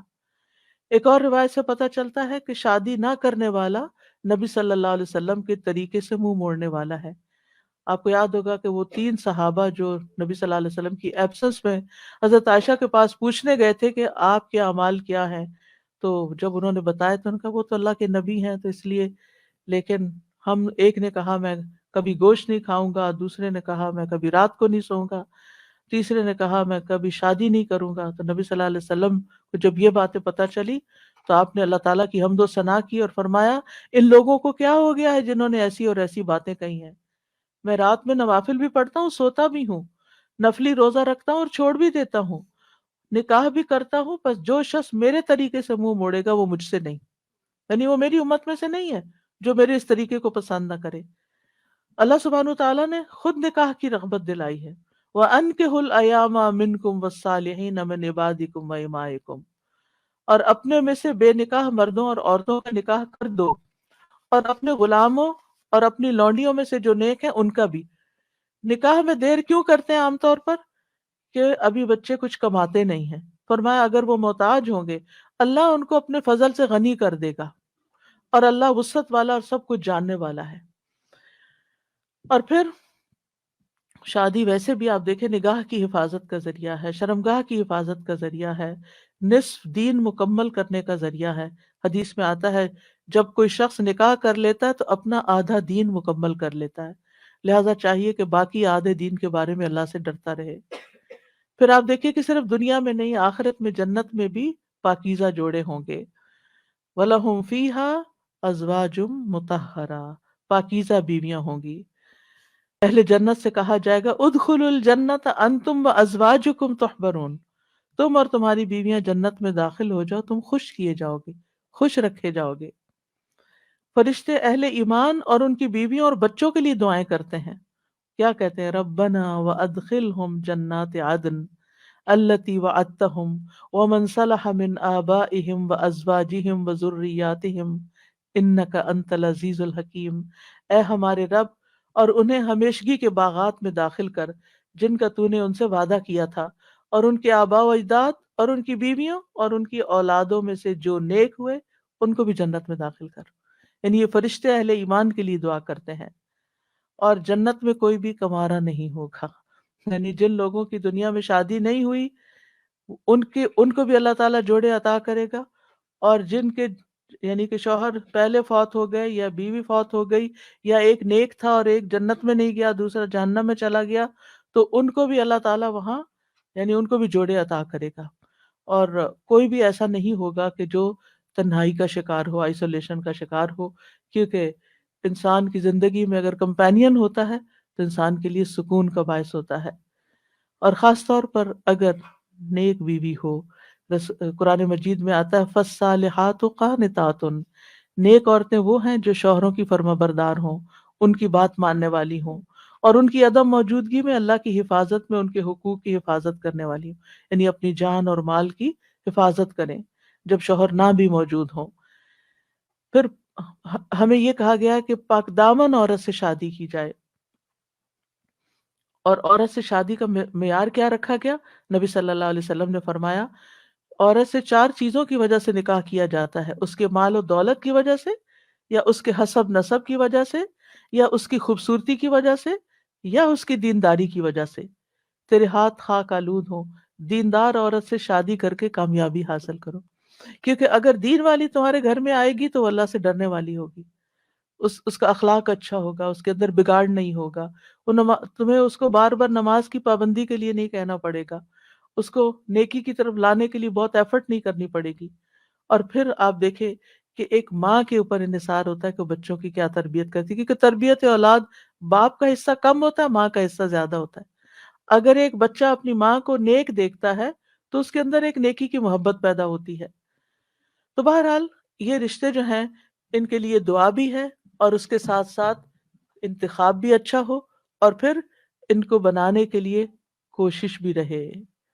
اللہ تعالیٰ مردوں کو حکم دیتے ہیں وَعَاشِرُوهُنَّ بِالْمَعْرُوفِ، عورتوں کے ساتھ بھلے طریقے سے زندگی بسر کرو، یعنی ان کے حقوق ادا کرو، اور ایک دوسرے سے محبت کرنا جو ہے یہ بھی دین کا حصہ ہے۔ عقبہ بن عامر کہتے ہیں میں نے رسول اللہ صلی اللہ علیہ وسلم کو یہ فرماتے ہوئے سنا کہ اسلام میں جائز لہو میں 3 چیزیں آتی ہیں: انسان کا اپنی بیوی کے ساتھ دل لگی میں مصروف ہونا، ہنسی مذاق کرنا، اپنے گھوڑے کی دیکھ بھال کرنا یعنی اس کے ساتھ ٹائم سپینڈ کرنا، اور تیر اندازی کرنا۔ یعنی بظاہر دیکھا جائے تو یہ ٹائم ویسٹر بھی ہو سکتے ہیں، لیکن یہ ہمارے دین میں ایک نیکی تصور کیے جاتے ہیں یہ کام، یعنی یہ شغل جو ہے یا یہ ہابیز جو ہیں یہ پسندیدہ ہے۔ پھر یہ ہے کہ شوہر اور بیوی کو ایک دوسرے کا حق ادا کرنا ہے، کیونکہ یہ حقوق اللہ نے ایک دوسرے کے ذمے رکھے ہیں، اور اللہ تعالیٰ قیامت کے دن پوچھے گا۔ بعض اوقات ایک بیوی یہ کہتی ہے کہ میں شوہر کا حق نہیں دیتی کیونکہ وہ بھی میرا حق میری فلاں بات نہیں مانتا، یا شوہر یہ کہتا ہے میں بیوی کا حق نہیں دیتا کیونکہ میری وہ فلاں بات نہیں مانتی۔ نہیں، جب تک آپ اس رشتے میں ہیں دونوں کو ایک دوسرے کا حق دیتے رہنا چاہیے۔ اور کیوں دینا چاہیے؟ کہ اللہ کا حکم ہے، اس لیے نہیں کہ شوہر خوش ہوگا یا بیوی خوش ہوگی، اس لیے کہ میرے رب کا حکم ہے، اس لیے مجھے یہ کام کرنا ہے۔ اور جب آپ رب کو راضی کرتے ہیں تو رب آپ کو بندوں کو بھی آپ سے راضی کر دیتا ہے۔ پھر اسی طرح یہ ہے کہ ایک دوسرے سے اچھے اخلاق کے ساتھ پیش آنا۔ نبی صلی اللہ علیہ وسلم نے فرمایا ایمان کے لحاظ سے کامل مومن وہ ہے جو اخلاق میں سب سے اچھا ہے، اور تم میں سے بہتر شخص وہ ہے جو اپنے گھر والوں کے لیے اچھا ہے، اور ایک روایت میں بیویوں کے لیے اچھا ہے۔ اس میں آپ دیکھیے کہ لوگ باہر گھر سے باہر تو ہر ایک سے بڑا اچھا اخلاق رکھتے ہیں، لیکن گھر میں منہ بنا کے رکھتے ہیں، تو یہ اچھے اخلاق کی علامت نہیں۔ اللہ تعالیٰ نے جو کرائیٹیریا دیا ہے وہ کیا ہے کہ سب سے اچھا وہ ہے جس کا گھر میں اخلاق اچھا ہے۔ پھر اسی طرح یہ ہے کہ بد زبانی نہیں کرنی چاہیے، پھر بیوی کے ذمہ ہے کہ شوہر کی بات ماننے کے علاوہ شوہر کے مال اور اولاد کی حفاظت کرنے والی ہو، ان کو ضائع نہ کرے، صابر و شاکر ہو۔ شوہر کی ذمہ داری کیا ہے کہ گھر والوں پر خوشی سے خرچ کرے، اور نبی صلی اللہ علیہ وسلم نے فرمایا جو شخص اپنے اوپر خرچ کرتا ہے تاکہ وہ اس کے ذریعے لوگوں سے مانگنے سے بچے، وہ اس کے لیے صدقہ ہے۔ یعنی آپ اپنی پرسنل نیڈز کے لیے اسپینڈ کرتے ہیں، یہ بھی صدقہ ہے۔ جو شخص اپنی بیوی اور بچوں اور اپنے گھر والوں پہ خرچ کرتا ہے وہ بھی صدقہ شمار ہو جاتا ہے، یعنی شوہر کے نامہ اعمال میں وہ نیکی لکھی جاتی ہے کہ یہ اپنی بیوی پر بچوں پر خرچ کرنے والا ہے۔ پھر اسی طرح اچھے گزران کا اصول کیا ہے کہ ایک دوسرے کی اچھی عادتوں پر نظر رکھی جائے اور بری عادتوں کو اگنور کیا جائے۔ اگر ہم نے یہ ایکویشن بدلی کہ بری عادتوں کو ہر وقت ہائی لائٹ کیا، تم یہ نہیں کرتی، تم یہ نہیں کرتے، تم یہ نہیں کرتی، تم یہ نہیں کرتے، تو پھر زندگی جہنم بن سکتی ہے۔ کیونکہ ہر وقت اگر انسان اسی میں کڑتا رہے کہ اس شخص میں کیا خرابی ہے، کیا نہیں ہے، کیا کون سی برائی ہے، کون سی غلط عادت ہے، اور اسی پر لڑائی جھگڑا کرتا رہے، تو زندگی میں انجوائمنٹ نہیں رہتی۔ بلکہ اس کے برعکس نبی صلی اللہ علیہ وسلم نے یہ فرمایا کوئی مومن شخص کسی مومن عورت سے بغض نہ رکھے، یعنی بیوی سے نفرت نہیں کرنی چاہیے۔ اگر عورت کی ایک عادت ناپسند ہوگی تو کوئی دوسری عادت پسند ہوگی۔ تو کیا مطلب ہے کہ ناپسند بات کو چھوڑو، جو پسندیدہ ہے اس پر نظر رکھو۔ پھر اسی طرح یہ ہے کہ نیک اولاد کے لیے بھی کوشش کے علاوہ اور دعائیں بھی ہمیں سکھائی گئی ہیں، جیسے ان کی پیدائش سے پہلے ہی دعا کرنا، ربی حب لی من الصالحین، اے میرے رب مجھے نیک اولاد عطا کر۔ یعنی ابھی اولاد ہوئی نہیں لیکن پہلے سے ہی دعا مانگنا شروع ہو جائے انسان کہ اللہ مجھے نیک اولاد دینا۔ اور پھر یہ کہ یعنی ایسی عورت کا انتخاب شادی کے وقت کرنا کہ جو یعنی کہ جس کے اندر بچے پیدا کرنے کی صلاحیت ہو، کیونکہ نبی صلی اللہ علیہ وسلم نے اس بات کا حکم دیا کہ محبت کرنے والی اور زیادہ بچے پیدا کرنے والی عورت سے شادی کرو، یعنی یہ ہمارے دین میں پسندیدہ چیز ہے۔ پھر اسی طرح شادی سے ملنے والی جو نیک اولاد ہے اس کا فائدہ کیا ہے کہ وہ مرنے کے بعد والدین کے لیے دعائیں کرتی ہے اور ماں باپ کے لیے صدقہ جاریہ بن جاتی ہے، اور یہ والدین کی درجات کی بلندی کا ذریعہ بنتا ہے۔ جہاں تک اولاد کی تربیت کا تعلق ہے تو اولاد کے بارے میں سوال ہوگا، یعنی ماں باپ دونوں سے پوچھا جائے گا کہ انہوں نے ان کی تربیت میں کیا کوشش کی۔ پھر اسی طرح اولاد کا پہلا حق کیا ہے؟ حدیث میں آتا ہے نبی صلی اللہ علیہ وسلم نے فرمایا اپنے نطفوں کے لیے اچھی عورت کا انتخاب کرو، یعنی نیک عورت کا انتخاب کرو، اور دین میں ہم پلہ عورتوں سے نکاح کرو اور ہم پلہ مردوں کو اپنی بیٹیوں کا نکاح کر کے دو۔ پھر اسی طرح اچھے باپ کا انتخاب، رسول اللہ صلی اللہ علیہ وسلم نے فرمایا جب ایسا شخص تمہارے پاس نکاح کا پیغام بھیجے جس کے دین اور اخلاق سے تم مطمئن ہو تو اس سے اپنی بیٹی کا نکاح کرو، یعنی اوباش آوارہ شخص یعنی بچے ہوں تو پھر ان کے ساتھ شادی نہیں کرو، کیونکہ وہ شادی کے بعد کیا ہوگا، یعنی آپ کی بیٹی کو مصیبت میں ڈال دے گا۔ فرمایا اگر ایسا نہیں کرو گے تو زمین میں فتنہ اور زبردست فساد برپا ہوگا، یعنی پھر فساد ہی فساد، بگاڑ ہی بگاڑ۔ پھر اسی طرح ولادت سے پہلے شیطان سے حفاظت کی دعا سکھائی گئی کہ جب شوہر بیوی ایک دوسرے سے ملیں تو پھر دعا پڑھیں، اور جیسے حضرت مریم کی والدہ نے دعا پڑھی تھی وَإِنِّي أُعِيذُهَا بِكَ وَذُرِّيَّتَهَا مِنَ الشَّيْطَانِ الرَّجِيمِ، کتنی خوبصورت دعا ہے کہ اللہ میں اس بچی کو بھی اور اس کی آئندہ آنے والی ذریت کو بھی تیری پناہ میں دیتی ہوں شیطان سے بچا کر۔ پھر یہ کہ بچوں کو سب سے پہلے توحید سکھانی چاہیے، بچپن سے ہی بچوں کے اندر اللہ کا ڈر پیدا کرنا چاہیے، دین کی تعلیم سیکھنے میں رغبت دلانی چاہیے، اچھے اخلاق کی تعلیم دینی چاہیے، ہر چیز کے مینر سکھانے چاہیے، اور پھر اس کے لیے اگر سرزنش بھی کرنی پڑے، ڈانٹنا بھی پڑے تو اس میں بھی کوئی حرج نہیں ہے۔ اپنے ساتھ نیک کاموں میں شامل کرنا چاہیے، جیسے ابراہیم علیہ السلام نے کیا کیا تھا، کعبہ کی تعمیر میں کس کو ساتھ شامل کیا تھا، اسماعیل علیہ السلام کو۔ پھر اولاد کے درمیان عدل کرنا چاہیے، پھر بچوں سے پیار کرنا چاہیے. کچھ ماں باپ بچوں سے پیار نہیں کرتے، ایسے والدین کی مذمت کی گئی ہے. پھر اولاد کے بالغ ہو جانے کے بعد ان کی شادی بھی کرنی چاہیے، یعنی اس بات کی بھی فکر ہونی چاہیے. ابن عباس کہا کرتے تھے جس کو اللہ بیٹا عطا کرے اس کو چاہیے کہ اس کا اچھا نام رکھے، اس کی اچھی تربیت کرے، جب وہ بالغ ہو تو اس کی شادی کر دے. سعید بن عاص کہا کرتے تھے اگر میں اپنے بچے کو قرآن کی تعلیم دے دوں، اس کو حج کروا دوں، اس کی شادی کر دوں تو میں نے اس کا حق ادا کر دیا، اور میرا جو اس پر حق ہے وہ باقی ہے. یعنی بچوں کے اوپر حق پھر بھی باقی رہیں گے. لیکن ماں باپ نے اپنا فرض پورا کر دیا اگر یہ 3 کام کر لیے. کون سے؟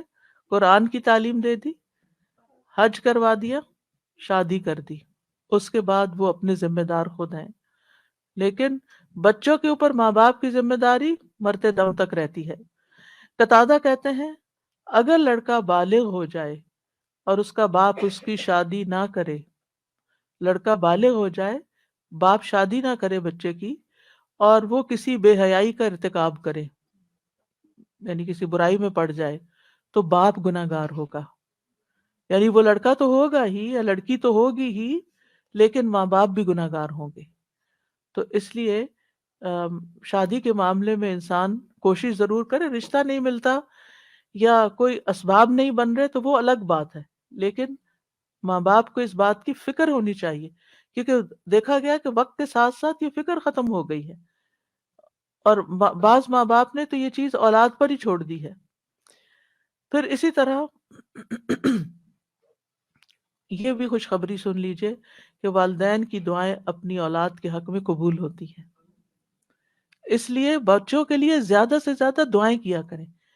یعنی خاص طور پر اگر بچے جو ہے وہ دور ہوں یا آپ کی ایکسپیکٹیشن پہ پورے نہیں اتر رہے ہوں تو ان کو اپنی دعاؤں میں یاد رکھیں. نبی صلی اللہ علیہ وسلم نے فرمایا 3 قسم کے لوگوں کی دعائیں قبول ہوتی ہیں اور ان کی قبولیت میں کوئی شک و شبہ نہیں: مظلوم کی دعا، مسافر کی دعا، اور والد کی اپنے اولاد کے لیے دعا. تو اس لیے ہمیں دعائیں کرتے رہنا چاہیے، اور ان دعاؤں میں ربنا ہب لنا من ازواجنا، جن کو آتی ہے وہ بھی پڑھے، ربنا ہب لنا من ازواجنا وذریاتنا قرۃ اعین وجعلنا للمتقین اماما. اب اس میں آپ دیکھیے کہ آپ نے فوکس کرنا ہے ازواج، ذریات، اور پھر للمتقین اماما، للمتقین اماما. اس میں وہ لوگ بھی آ جاتے ہیں جن کی ازواج نہیں یا جن کی اولاد نہیں، تو وہ کیا ہے؟ متقین کے امام. یا اللہ، کیونکہ آپ دیکھیے کہ حضرت عائشہ رضی اللہ تعالی عنہا جو تھی بہت ینگ ایج میں 18 ایئرس کی تھی کہ وہ بیوہ ہو گئی تھی، بہت چھوٹی عمر میں. لیکن آپ کو معلوم ہے ان کے شاگردوں کی تعداد کتنی زیادہ ہے. وہ ایک تو کچھ ڈائریکٹ شاگرد تھے نا، اور ایک آج تک ہم سب شاگرد ہیں ان کے. انہوں نے جو احادیث روایت کی، یعنی وہ ان صحابہ میں سے تھی جو مکثرین تھے، جن کی احادیث کی تعداد ہزاروں میں پہنچتی. تو انہوں نے جو احادیث روایت کی اور لوگوں نے جو پڑھی اور آگے پڑھائیں اور سکھائیں، وہ سب ان کے شاگرد بنتے ہیں. تو ایسے لوگ جو وہ علم حاصل کرتے ہیں اور وہ تقوی حاصل کرتے ہیں، تو یہ بھی ایک لیڈرشپ ہوتی ہے. تو انسان کو یعنی ہو سکتا ہے کہ یہ لیکچر کچھ ایسے لوگ بھی سن رہے ہوں کہ جن کی ابھی شادی نہیں ہوئی، یا شادی ہوئی تو شوہر نہیں ہے، شوہر چلا گیا دنیا سے، یا ڈیورس ہو گئی، یا پھر یہ کہ شادی ہوئی، شوہر ساتھ ہے لیکن بچے نہیں ہوئے، یا یہ کہ بچے ہوئے اور فوت ہو گئے. یعنی کئی سیناریوز ہیں نا، کئی سچویشن بن جاتی ہیں. تو جو بھی کوئی سچویشن ہو، اس میں دعا کا یہ پہلا حصہ پڑھنے کے ساتھ ساتھ دوسرا حصہ آپ کے لیے ایک زبردست تسلی کا ذریعہ ہے کہ اللہ سبحانہ وتعالی ہمیں، اگر ہمارے پاس یہ دنیا کی یہ نعمتیں نہیں ہیں، یہ دنیا کی نعمتیں ہیں نا، اگر اللہ تعالیٰ نے لے لی تو اللہ تعالیٰ اس کا عوض بھی بہت زبردست دے گا. تو اللہ نے جو دوسری اپرچونٹیز اور جو دوسرے مواقع رکھے ہیں ان سے ہمیں فائدہ اٹھانا چاہیے. اور ایسے کام کرنے چاہیے اور ایسے کاموں میں اپنا وقت لگانا چاہیے. اور خاص طور پر میں ان خواتین سے کہوں گی جن کے بچے بڑے ہو چکے ہیں، جو اپنے بچوں سے فارغ ہو چکی ہیں اور اللہ تعالیٰ نے ان کو صحت جیسی نعمت عطا کر رکھی ہے، ان کو وقت دے رکھا ہے، ان کو مال دے رکھا ہے، وہ اپنے وقت کو کمیونٹی سروسز میں ضرور لگائیں. یعنی وہ اگر تعلیم ہے ان کے پاس تو دوسروں کو تعلیم دیں، اور اگر ان کے پاس کوئی سکلز ہیں تو وہ دوسروں کو سکلز سکھائیں. اور اگر کسی بھی قسم کا کوئی والنٹیئر ورک وہ کر سکتے ہیں تو اپنے آپ کو خود آفر کریں. تو ہو سکتا ہے کہ جہاں پر آپ آفر کریں وہاں آپ کے لیے کوئی اپرچونٹی موجود ہو اور آپ نیک کام میں حصہ لے لیں. اور اس کا یہ مطلب نہیں کہ یہ صرف فارغ لوگوں کا کام ہوتا ہے کہ وہ دین کی خدمت کرتے رہیں. صحابہ کرام نے اپنی ازواج و اولاد کے ساتھ بھی یہ کام کیا ہے. یاد رکھیے جس طرح ہم اپنی دنیا کو بنانے کے لیے، اپنی اولاد کو سنوارنے کے لیے ہم کوشش کرتے ہیں، اسی طرح ہمیں دوسروں کی اولاد اور دوسرے لوگوں کا بھی فکر ہونا چاہیے، ان کے لیے بھی خیر خواہی کرنی چاہیے. اور میں نے اپنی زندگی میں ایکسپیرئنس کیا ہے کہ میں نے شاید اپنے بچوں سے زیادہ دوسروں کی فکر کی ہے اور اللہ تعالیٰ نے وہ خیر واپس لوٹا دی. یعنی اپنی اولاد کو شاید اتنا وقت جتنا ایک عام ایوریج ماں باپ دیتے ہیں اتنا شاید نہ دے سکی، لیکن الحمدللہ اللہ سبحانہ تعالیٰ نے وہ خیر قبول کی اور میرے بچوں کو بھی ہدایت دے دی. تو ایسا نہیں ہوتا کہ جب ہم خیر بانٹتے ہیں تو خود خیر سے محروم ہو جاتے ہیں. کوئی امتحان آزمائش تو ہو سکتی ہے، کیونکہ ہمیشہ نوح علیہ السلام کی مثال یاد رکھیے کہ وہ ایک باپ تھے جنہوں نے سارے بچوں کی ایکولی تربیت کی، لیکن ایک بچہ نہیں مانا. بعض اوقات ایسا ہوتا ہے کہ آپ اپنا تن من دھن لگا دیتے ہیں لیکن کوئی ایک بچہ نہیں مانتا، تو پھر اپنے آپ کو گلٹ میں نہ رکھیں، اپنے آپ کو ہر وقت پریشانی میں نہ رکھیں کہ میں نے کمی کی ہے، میری طرف سے کوئی کوتاہی ہے. کیونکہ انسان پھر آہستہ آہستہ شیطان اس کو وسوسے ڈالتا ہے کہ دیکھا نا تم دوسروں کی فکر کرتی رہی اور تمہاری اولاد بگڑ گئی. نہیں، اب ہم کیا نوح علیہ السلام کو یہ کہیں گے کہ وہ دن اور رات، آپ سورۃ نوح پڑھیں، دن میں بھی تبلیغ کی، رات میں بھی کی، چپکے سے بھی کی، اوپنلی بھی کی، دن اور رات یہ سارے کام کیے. تو کوئی ان کو کہے آپ لگے رہے نا لوگوں میں اس لیے آپ کا یہ بچہ بگڑ گیا، کیا ہم یہ کہہ سکتے ہیں؟ نعوذ باللہ، ہرگز نہیں کہہ سکتے، استغفر اللہ، کبھی بھی نہیں کہہ سکتے، معاذ اللہ. کیونکہ ہم کسی پیغمبر کے بارے میں یہ سوچ بھی نہیں سکتے کہ انہوں نے اپنی اولاد کے لیے کوئی کوتاہی کی. لیکن ہر انسان، یہ اللہ کی حکمت ہے نا، اور تقدیر کا ہم پڑھ چکے ہیں، یہ اللہ کی تقدیر میں ہوتا ہے.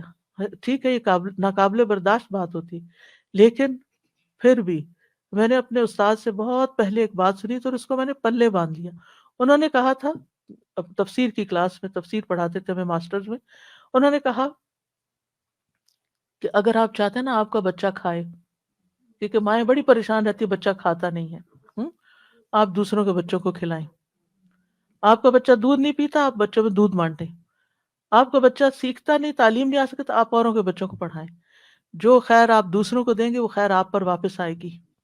ان احسنتم احسنتم لانفسکم. یہ نہیں ہو سکتا کہ آپ دوسروں کے لیے بھلا کریں اور اللہ تعالیٰ آپ کو چھوڑ دے. ان تنصروا اللہ ینصرکم ویثبت اقدامکم. یہ دین کی مدد کرنا اللہ کی مدد حاصل کرنے کا ذریعہ ہے، اور ثابت قدمی کا، دین پر ثابت قدمی کا. کیونکہ آپ دیکھیے اگر آپ پاور ہاؤس سے اپنے گھر کی بجلی کا کنیکشن کاٹ دیتے ہیں تو کیا ہوتا ہے؟ آپ کا گھر اندھیرے میں چلا جاتا ہے. قرآن سے، قرآن والوں سے، قرآن کی مجالس سے اگر آپ اپنے آپ کو یہ کہہ کے پیچھے کر لیتے ہیں کہ میں اپنے بچوں کی تربیت کر رہی ہوں، تو یہ ایک دھوکا ہوگا، کیونکہ ایسے بچوں کی تربیت نہیں ہوتی. اگر آپ کا دل خالی ہے اور آپ کے اندر ایمان بھرا ہوا نہیں ہے، اگر آپ کے اندر یقین نہیں ہے، اگر آپ ایک اچھے رول ماڈل نہیں ہے، اور یہ ساری چیزیں آپ کو قرآن سے جڑے رہنے سے ملتی ہیں، قرآن والوں سے جڑے رہنے سے ملتی ہیں، تو پھر آپ اپنے بچے کی تربیت خالی خولی کہاں سے کریں گے؟ آپ 24 گھنٹے بھی اپنے بچے پہ اینک لگا کے رکھے نا کہ میں اس پہ توجہ کر رہی ہوں، ہدایت پھر بھی اللہ نے دینی ہے. لیکن جب آپ اللہ کا کام کریں گے تو انشاءاللہ اللہ تعالیٰ آپ کے بچوں کو ضرور ہدایت دے گا، وہ آپ کو تنہا نہیں چھوڑے گا. اور اگر پھر بھی ان کو ہدایت نہیں ملتی تو معلوم نہیں اللہ کی کیا حکمت ہے جو ہمیں نہیں پتا. ہمیں نہیں پتا، ہو سکتا ہے کسی ایک بچے کی تکلیف ہمارے اللہ کے ساتھ جڑے رہنے کا ذریعہ بن جائے. بعض اوقات ایسا ہوتا ہے نا کہ ساری نعمتیں ملی ہوتی، سارے بچے بہت آؤٹ اسٹینڈنگ ہوتے ہیں، ایک بچہ پڑھ کے ہی نہیں دیتا۔ میری اپنی ایک رشتہ دار ہے، ماشاء اللہ 6 بچے ہیں ان کے، 5 ڈاکٹر ہیں، ایک نہیں بنی۔ تو اب اللہ کی مرضی نا، باپ بھی ڈاکٹر، سارا گھرانہ ڈاکٹرز کا، لیکن جو نہیں بنی اب وہ سارا وقت اپنے آپ کو کوسے، شاید میں نے اس کی تربیت میں کوئی کمی کی، شاید میں نے اس کو صحیح سے نہیں پڑھایا۔ نہیں بھائی، اس کا نہیں تھا ٹرینڈ، اس کی نہیں تھی دلچسپی۔ ہر کوئی ڈاکٹر نہیں بننا چاہتا، ہر کوئی دین کا عالم نہیں بننا چاہتا، ہر کوئی وہ کام نہیں کرنا چاہتا جو آپ اس کے لیے سجیسٹ کر رہے ہیں۔ اس کی اپنی ایک سوچ ہے، اس کی اپنی ایک رائے ہے۔ تو اس میں بچوں کو مارجن بھی دیں، اس میں تھوڑی سی آزادی بھی دیں، اور ان کے لیے خوب دعائیں کریں، کیونکہ جب ہماری زندگی میں کوئی مشکل آ جاتی ہے نا، کوئی آزمائش آ جاتی ہے، تو پھر کیا ہوتا ہے، ہم اللہ سے اور قریب ہو جاتے ہیں۔ شاید ہم بعض اوقات پتہ کیا ہوتا ہے، ہم نماز کے ساتھ چند نوافل پڑھ لینا ایکسٹرا، اور روزوں میں چند نفلی روزے رکھ لینا، اور حج کے ساتھ عمرہ بھی کر لیں، پھر ہم اپنے آپ کو کیا سمجھنے لگتے ہیں، ہم بہت نیک ہو گئے ہیں، ہم نے بہت اچھے اچھے کام کر لیے ہیں۔ ہاں؟ لیکن ہوتا کیا ہے کہ ابھی کمی ہوتی ہے کہیں اور ہمیں پتہ نہیں ہوتا، اتنے میں اللہ کی طرف سے کوئی آزمائش آ جاتی ہے، پھر جو ہماری دعاؤں میں رونا ہوتا ہے، اور پھر جو ہماری دعاؤں میں اخلاص ہوتا ہے، اور پھر جو ہماری دعاؤں میں اصرار ہوتا ہے اور تکرار ہوتا ہے اور ہمارا تڑپنا ہوتا ہے، وہ اس سے پہلے نماز، روزہ، حج، زکوٰۃ کسی چیز میں نہیں تھا۔ ہم آزمائش کے ساتھ جتنے اللہ کی طرف جاتے ہیں، نعمتوں کے ساتھ اتنے نہیں جاتے، یہ مانی ہوئی بات ہے، ہم سب کا تجربہ ہے۔ تو اس لیے بہت ضروری ہے کہ ہم کوشش کریں اور اس کے ساتھ ساتھ اللہ سے دعا کرتے رہیں، اور وَجْعَلْنَا لِلْمُتَّقِينَ اماما، اللہ ہمیں متقی ساتھی دے، متقی دوست دے، متقی اٹھنے بیٹھنے والے دے، ایسے لوگوں میں اٹھیں بیٹھیں ملیں جلیں، اور ان کی رہنمائی کریں کہ جو تقوی والے ہوں، تاکہ ہمارے تقوی میں بھی اضافہ ہوتا چلا جائے، کیونکہ انسان اپنے ماحول کی پیداوار ہوتا ہے، جس طرح کے دوستوں میں، جس طرح کے لوگوں میں وہ رہتا ہے، ویسی ہی سوچ اس کی بننا شروع ہو جاتی ہے۔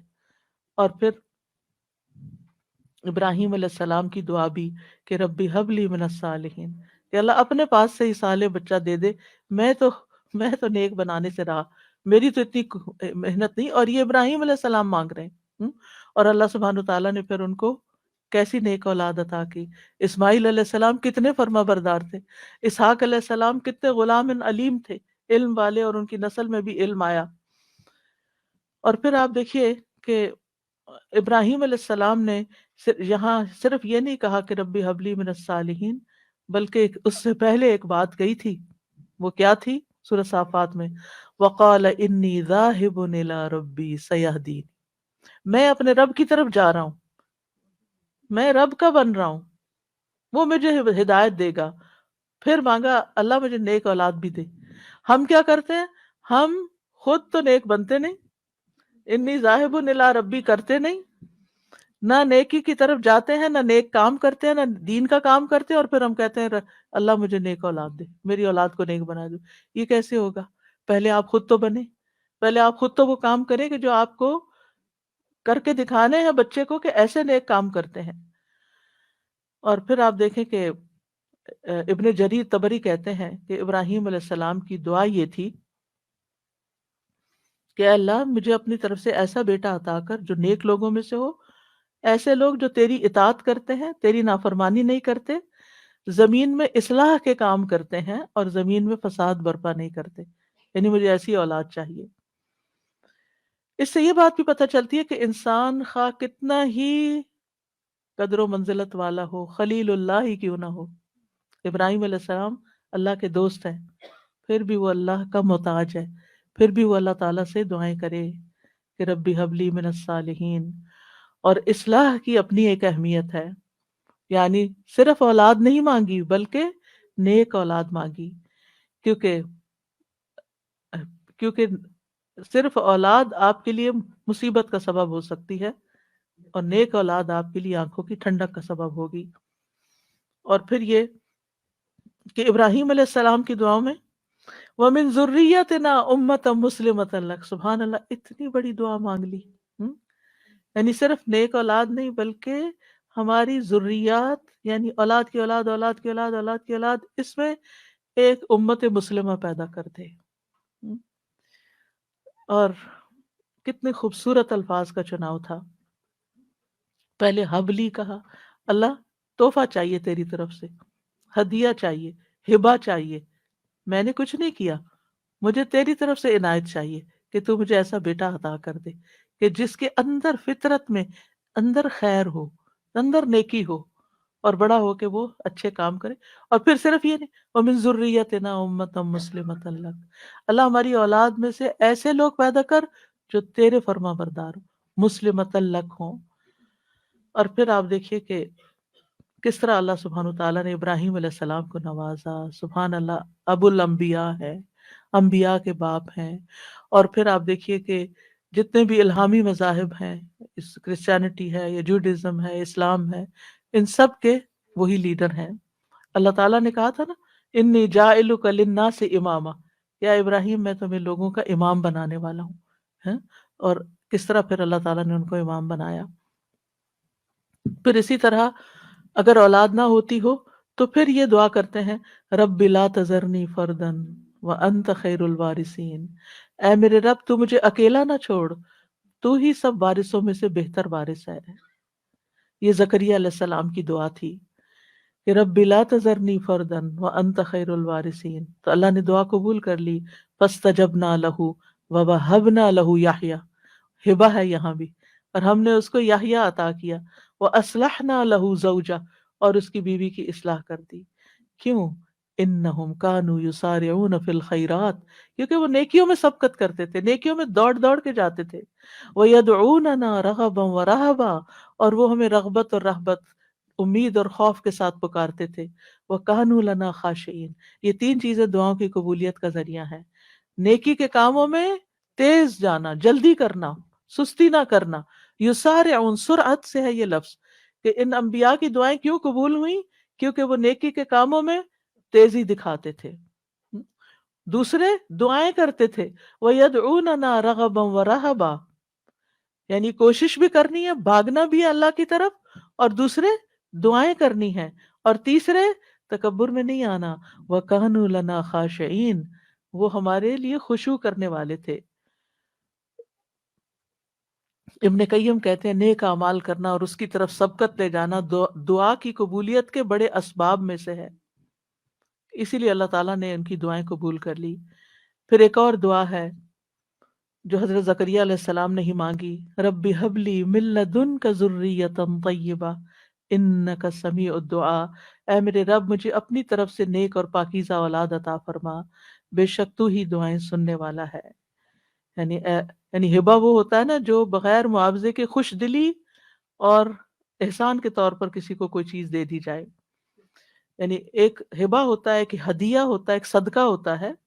تو یہ صدقہ وہ کہتے ہیں جس سے آخرت کا اجر و ثواب چاہیے، اور ہدیہ وہ ہوتا ہے جس سے تحفہ دینے والے کو، جو تحفہ دینے والے اور جس کو تحفہ دیا گیا اس کے درمیان محبت پیدا کرنا مقصود ہوتا ہے۔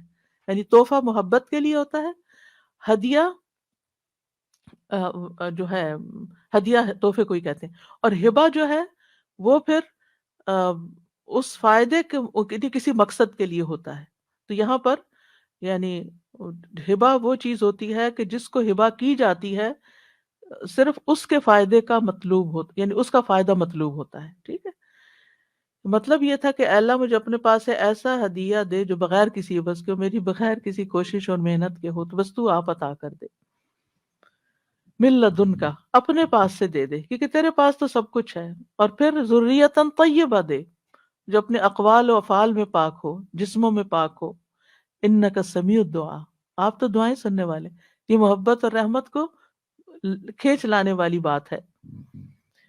تو دعا کرنا جو ہے انبیاء کی سنت ہے، اور پھر اللہ کی جگہ یا اللہ کہنے کی بجائے رب بھی کہا گیا ہے، رب کو وسیلہ بنا کر دعا کی گئی ہے۔ اسی لیے آپ دیکھیں انبیاء کی ساری دعائیں ربنا سے شروع ہوتی ہیں یا ربی سے شروع ہوتی ہیں۔ اور پھر صرف اولاد نہیں، نیک اولاد، اور پھر اولاد کو نیک بنانے کے اسباب بھی، اور پھر یہ یقین کہ دعا تقدیر کو بدل دیتی ہے۔ حضرت زکریا انتہائی بوڑھے تھے لیکن انہوں نے یقین سے دعا کی. اور پھر ابراہیم علیہ السلام کی دعا، رب اجعلنی مقیم الصلاۃ ومن ذریتی ربنا وتقبل دعا، اے میرے رب مجھے بھی اور میری اولاد کو بھی نماز قائم رکھنے والا بنا، اے میرے رب میری یہ دعا قبول فرما. ربنا اغفر لی ولوالدی وللمؤمنین یوم یقوم الحساب، اے ہمارے رب مجھے اور میرے والدین اور تمام مومنوں کو اس دن معاف فرما دے جب حساب لیا جائے گا. رب اوزعنی ان اشکر نعمتک التی انعمت علی وعلی والدی وان اعمل صالحا ترضاہ واصلح لی فی ذریتی. یہ بھی اولاد کے لیے دعا ہے کہ اللہ میری ذریت کی اصلاح کر دے، میری ذریت کو نیک بنا دے. انی تبت الیک، میں تیری طرف واپس پلٹتا ہوں، توبہ کرتا ہوں. وانی من المسلمین، اور بلا شبہ میں فرما بردار ہوں. اور ربنا وجعلنا مسلمین لک ومن ذریتنا امۃ مسلمۃ لک وارنا مناسکنا وتب علینا انک انت التواب الرحیم. اے ہمارے رب ہم دونوں کو، یعنی ابراہیم اور اسماعیل علیہ السلام نے یہ مانگی تھی دعا، اپنا فرما بردار بنا لے اور ہماری اولاد میں سے ایک جماعت پیدا کر جو تیری فرما بردار ہو، اور ہمیں اپنی عبادت کے طریقے بتلا اور ہماری توبہ قبول فرما. بے شک تو بڑا توبہ قبول کرنے والا، نہایت رحم کرنے والا ہے. اور پھر آپ دیکھیے کہ اس دعا میں بھی کس طرح اللہ سبحانہ وتعالیٰ نے وہ دعا قبول کی اور محمد صلی اللہ علیہ وسلم ان کی اولاد میں پیدا ہوئے اور پھر ان سے امت مسلمہ پیدا ہوئی. تو یہ دعا جو ہے اس کی قبولیت میں بہت عرصہ لگا تھا لیکن قبول ہوئی. تو اس لیے انسان کو مایوس نہیں ہونا چاہیے. اور اسی طرح یہ دعا جو مسنون دعا ہے، اللہم انی اعوذ بک من جار السوء ومن زوج تشیبنی قبل المشیب ومن ولد یکون علی ربا ومن مال یکون علی عذابا ومن خلیل ماکر عینہ ترانی وقلبہ یرعانی ان رأى حسنة دفنها واذا رأى سیئة اذاعها. اے اللہ میں تیری پناہ طلب کرتا ہوں برے پڑوسی سے، برا نیبر نہیں ہو، اور ایسے ساتھی سے، زوج سے، شوہر یا بیوی ایک دوسرے کے لیے، جو مجھے بڑھاپے سے پہلے برا کرتے یعنی پریشان کر کر کے، اور ایسی اولاد سے جو مجھ پہ آقا بن بیٹھے یعنی مجھ پہ اپنا حکم چلائے، ایسے مال سے جو میرے لیے عذاب کا باعث بن جائے، یعنی کئی دفعہ مال انسان کے لیے مصیبت بن جاتا ہے، ایسے چال باز دوست سے جس کی آنکھیں مجھے دیکھ رہی ہوں اور جس کا دل میری نگرانی کرتا ہے، یعنی وہ میری عیبوں کو ہی دیکھتا رہے اور میرے حالات کا جائزہ لیتا رہے، اور وہ میری ہر نیکی کو دباتا جائے اور برائی کو نشر کرے. کچھ ایسے بھی لوگ ہوتے ہیں نا آپ کے آس پاس کہ جو آپ کو اپنا دوست بتاتے ہیں، یعنی آپ کے لیے اپنی دوستی ظاہر کرتے ہیں، لیکن وہ آپ کی ہر نعمت سے جلتے ہیں اور آپ کی ہر خرابی سے خوش ہوتے ہیں، اور آپ کے اندر کوئی کمی بیشی ہو تو جا کے دوسروں میں نشر کر دیتے ہیں. تو یہاں 5 چیزوں کی برائی سے بچنے کی دعا کی گئی ہے: برا پڑوسی، بد اخلاق مرد یا عورت، نافرمان اولاد، عذاب بننے والا مال، اور چال باز دوست. تو بہرحال یہ تھا آج کا ہمارا پروگرام، اور آج اتنے اتفاق کی بات ہے، یہ ہمارا 7واں پروگرام تھا اور آج 7 اپریل ہے اور آج ہی میری شادی ہوئی تھی. تو تو بغیر کسی پلاننگ کے یہ ساری چیزیں اتفاق سے جمع ہو گئی. الحمدللہ. وَإِيَّاكُمْ. سبحانك اللهم وبحمدك اشهد ان لا الہ الا انت استغفرك واتوب الیک.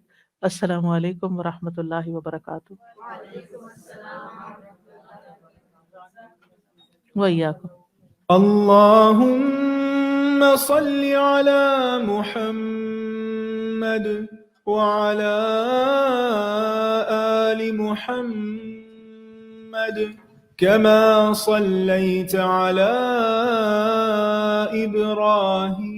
إبراهيم وعلى آل إبراهيم إنك حميد